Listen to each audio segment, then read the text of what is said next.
Hello, English 1 students. Today we're going to continue writing our body paragraphs and review a TICA paragraph. The TICA paragraph is a formula for writing a body paragraph. The T stands for topic sentence, the I stands for introducing the quote, Q stands for quote, and the A stands for analysis. We'll get into what these things mean specifically in just 1 second. The topic sentence is to inform the reader what the body paragraph will be about. Or in other words, after reading your topic sentence, I should know exactly what your paragraph is going to be about. You can also think of it almost as a mini thesis. Your thesis is what your paper is about. Your topic sentence is what your paragraph is about. The I stands for introduce the quote, and when you introduce the quote, the idea is that you bring or prepare the reader for the quote that you're about to, inject into your paper. The quote can be any piece of evidence, a quote that your person said, proof, or fact. In this case, when we're writing our research paper, we're going to take our quotes directly out of the database. So, in essence, you are going to be quoting an article. The analysis is where you analyze the quote to fit your paper. So, why does the quote that you chose to use support your argument? Your analysis has to be a minimum of 2 sentences. The first sentence, or the first half of the analysis, should be used to show why the quote proves or supports your topic sentence. The second part of your analysis, or the second sentence in your analysis, is going to be show why the topic sentence affects your overall thesis statement. And I'll show you what I mean when we come over here to the Word document. Now, at this stage of your process, of your research process, you should have completed all your research. Now, when we complete our research, the first thing we do is we find our quotes, we cite them, and then we write our analysis of those quotes. So I know from looking at, this right here that we're going to be talking about a call to adventure. I found our quote. This is about Harriet Tubman.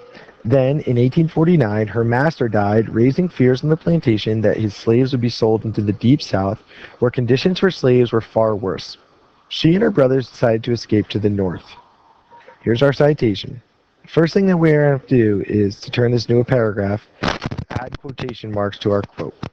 The quotation marks are not going to be included in the article where you got this quote from, so it is necessary that you go back and add them yourselves.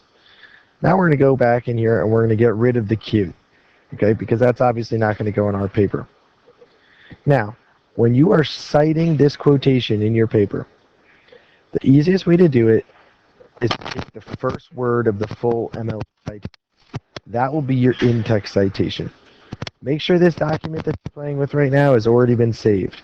So when you want to come back later and find your full citation, it'll still be available.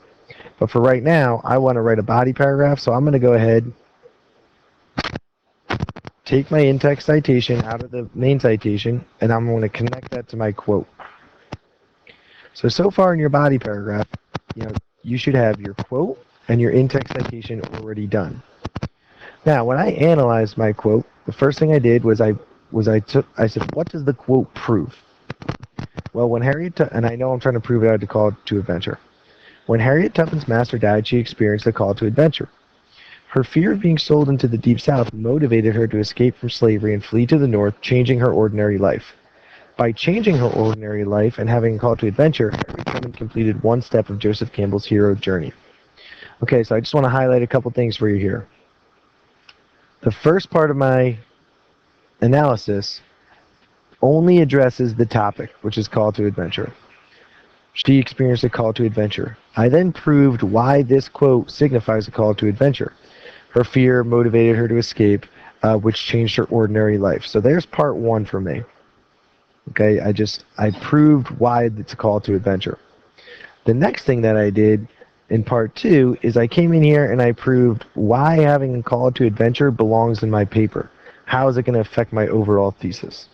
Okay, now I'm going to unhighlight these so I can, fit them back into my paper. Again, I'm not going to include this A when I write my body paragraph, so I'm going to get rid of that, and I'll connect it right to my paper. Now, you'll notice that we're actually writing our body paragraph disjointed. We started with the quote, then we wrote our analysis. The reason we do that is now that we've written our analysis, we know what our topic sentence is. Or in other words, what is the paragraph about? Well, the paragraph proves that Harriet Tubman had a call to adventure. So that's my topic sentence. Harriet Tubman had a call to adventure. You can double check your topic sentence and ask yourself, is this a successful topic sentence? Well, the only thing you have to ask yourself is, does it tell my readers what the paragraph is about? Harriet Tubman had a call to adventure. Is that what your paragraph is about? If the answer is yes, then your topic sentence is correct. Now, before we can, insert that back in here. Before we can just insert a quote, we need to introduce the quote. Or in other words, we need to bring the reader to the quote. One way we can do this without being too specific is we can say that Harriet Tubman escaped slavery, we'll say, in the mid-1800s.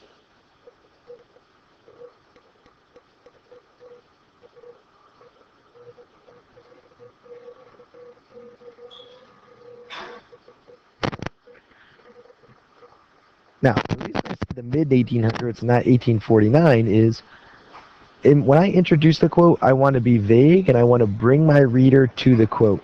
So if we're going to talk about something that happened in 1849 to Harriet Tubman, when we introduce the quote, we want to make sure we include Harriet Tubman's name and place.